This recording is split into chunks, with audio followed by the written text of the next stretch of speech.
आगमन के प्रथम रविवार के दिन मेरी ओर से आप प्रत्येक जन को हार्दिक जय यीशु और शुभेच्छा। पवित्र आगमन हमारे मुहाने पर है। आगमन आते ही हमारा हृदय आशा से भर जाती है। यह एक ऐसा समय है जब हम अपने जीवन में यीशु के आने की तैयारी करते हैं। इस काल में हम स्वयं को उनके स्वागत की तैयारी करते हैं।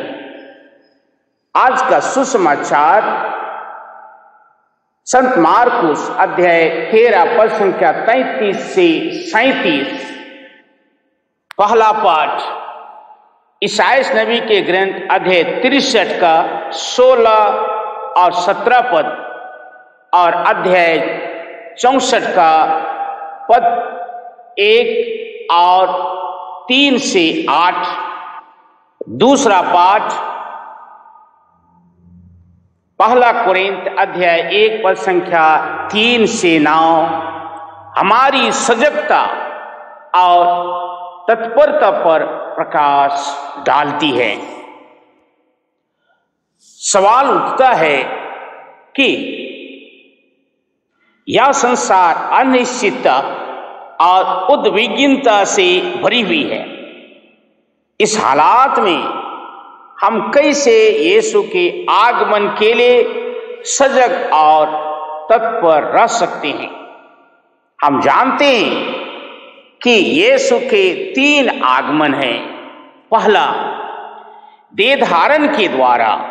इतिहास बताता है कि यीशु 2023 वर्ष पहले माता मरियम के माध्यम से शिशु यीशु के रूप में संसार में आए। दूसरा, अंतिम दिन यीशु पुनः सबका विचार करने और संपूर्ण सृष्टि को अपने साथ जोड़ने के लिए आएंगे। तीसरा, दैनिक जीवन में यीशु का आगमन पवित्र संस्कार के रूप में रोज दिन होता है। विशेषकर मिसा बलिदान में रोटी और दाखरस के रूप में वह हमें सबल बनाने के लिए आते हैं। नबी यशायाह अपने ग्रंथ अध्याय 63 और 64 में कहते हैं कि इस्राएली प्रजा अपने अहंकार और अवज्ञा के कारण ईश्वर के विरुद्ध पाप किए। यशायाह नबी कहते हैं कि अब वे छाती पीट कर पछतावा कर रहे हैं। नबी कहते हैं कि हम सब पत्तों की तरह सूख गए हैं और पवन की तरह पाप हमें चितराते रहते हैं। अर्थात हमारे पाप के कारण सब कुछ सर्वनाश हो गया। हमारी सुंदरता, हमारी आध्यात्मिकता, हमारी मानवता नष्ट हो गई है। हमने प्रभु के विरुद्ध पाप किया है, इसलिए हम खोया हुआ महसूस करते हैं। हमारी अयोग्यता हमें खाई जाती है। नबी कहते हैं कि हम पापी हैं, अयोग्य हैं, फिर भी तू हमारा पिता है, हमारा मुक्तिदाता है। हम तेरे मार्ग छोड़कर भटक जाएं या कठोर हृदय बनकर तेरा श्रद्धा ना करें, फिर भी हमारे पास लौटने की कृपा कर। तू आकाश फाड़ कर उतरे, तेरे आगमन पर पर्वत कांप उठेंगे।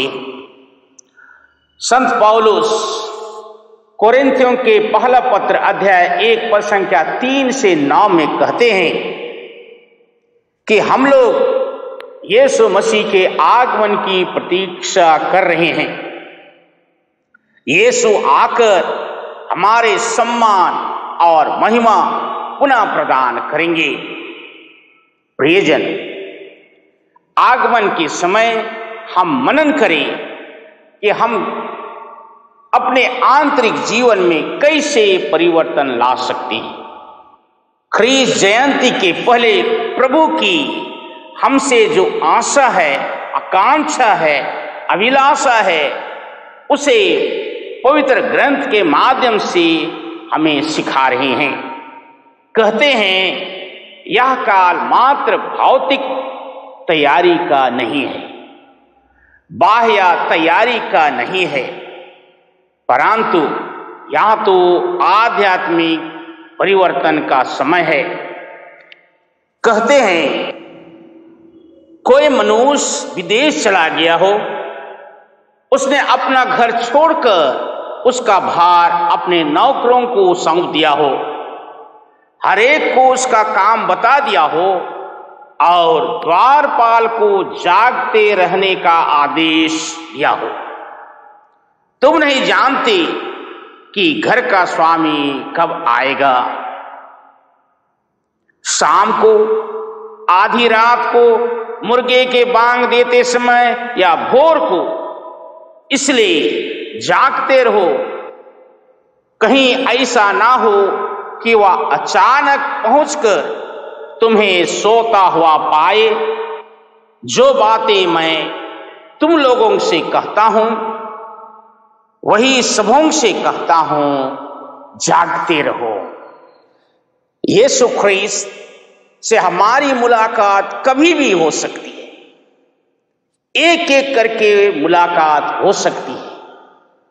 इसलिए यीशु ख्रीस्त हम प्रत्येक जन को हिदायत देते हैं, कहते हुए नींद से केवल नहीं, आध्यात्मिक रूप से जागने के लिए हमें हिदायत देते हैं।